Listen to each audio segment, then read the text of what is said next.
ភ្នំប្រុងភ្នំស្រីដីកំពុងចាំប្រឡាំងជាប់ស្នាមដានជីវិតខ្ញុំដំណក់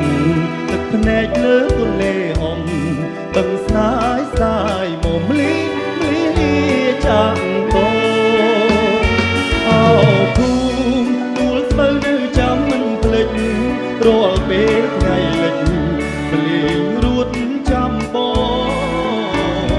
សារិកាសួរមេឃសេសួរបងកងសួរហើយបែកក្នុងចំអងលើយទេកាត់ខំស្លាតឡាការដឹងរឿងខ្ញុំស្រីខឹងកាត់ពីឆ្លងឆ្លើយទូចាក់កំពុងគុំស្រណោះត្រាយកុំលេបិទអើយបងមកភ័ក្រដីកំពុងដើមពោមុខមាត់ដីដុំធ្លាប់ឡើងធ្លាប់ចុះធ្លាប់ទឹកដៃស្រីរូបខ្សាច់បំបែកដើមជើងថ្មីពុកជីសាំងស្រីហើយស្រីវើវិញ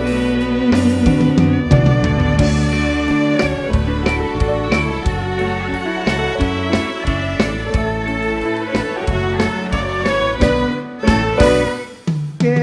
កាត់ខំស្លាតឡាការដឹងរឿងខ្ញុំស្រីពឹងកាត់ពីឆ្លងឆ្លើយទូចាក់កំពុងស្រណោះរាយទន្លេបិទអើយបងមកភ័ក្រដីកំពុងដើមពោមុខមាត់ដីដុំធ្លាប់ឡើងធ្លាប់ចុះធ្លាប់ទឹកដៃស្រីរូបខ្សាច់បោះបែកដើមជើងថ្មីទុកជីសាំងស្រីហើយស្រីវើវិញ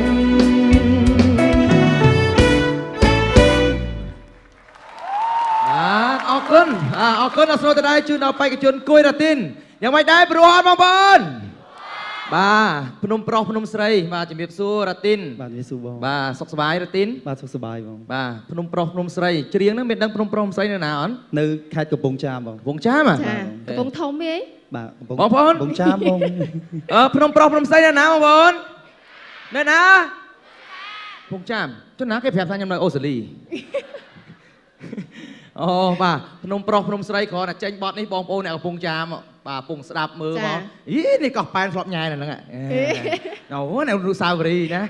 បាទមើលមកហាក់បីដូចជាស្ថិតនៅទីកន្លែងបាទផ្ទាល់នៅនោះហើយជាពិសេសគឺរូបភាពបាទ background ខាងក្រោយបាទមើលមកមានស្ពានខែស្ពាននេះយើងធ្លាប់ទៅដល់នេះមុលស្ពានកន្លែងកោះប៉ែនណាស្ពានអាស័យចាគេហៅបាត់ដឺបាទហ្នឹងហើយមានបងប្អូនណានៅខាងម្ដុំកោះប៉ែននៅកំពង់ចាមហ៎បងប្អូនលើកដៃមើល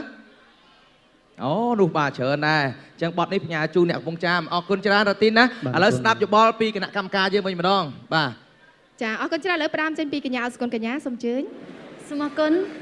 រ៉ាទីនថ្ងៃនេះបាននាំពួកយើងទៅដល់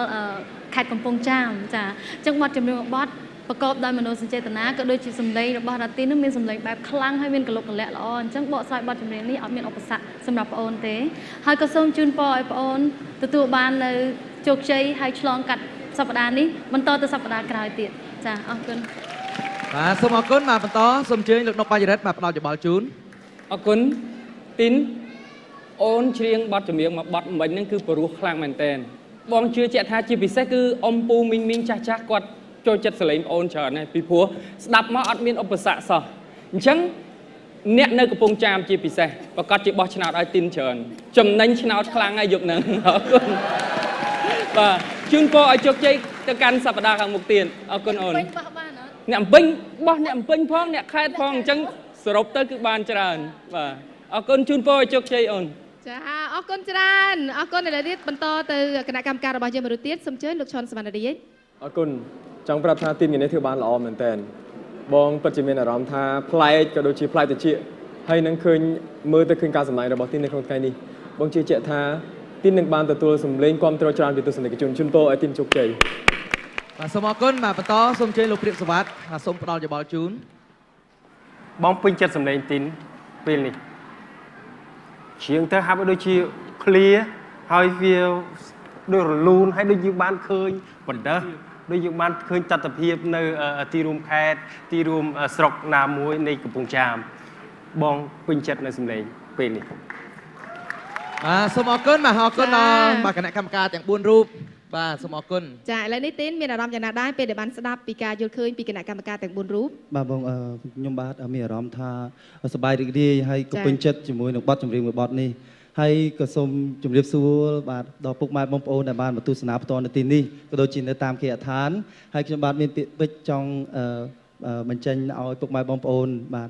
ឃើញថាមានតែការបោះឆ្នោតក៏ដូចជាការគ្រប់គ្រងពីសំណាក់ពុកម៉ែបងប្អូនទេដែលធ្វើឲ្យខ្ញុំបាទអាចឈានទៅវគ្គបន្តទៀតបានដូច្នេះខ្ញុំបាទសង្ឃឹមថាពុកម៉ែបងប្អូននឹងបោះឆ្នោតជូនដល់រូបខ្ញុំបាទដែលមានលេខសម្គាល់លេខ8បាទចឹងអរគុណបាទអរគុណច្រើនចឹងសូមអរគុណណារ៉ាទីនបាទអរគុណបាទសូមបញ្ជាក់ជូនម្ដងទៀតថាសម្រាប់បេក្ខជនគួយរ៉ាទីនបាទមានលេខកូដសម្គាល់គឺលេខ8បើសិនជាពេញចិត្តបាទសូមកុំភ្លេចបាទរងចាំបោះឆ្នោតសម្រាប់ដំណាក់កាលទី2នៅក្នុងរាត្រីនេះ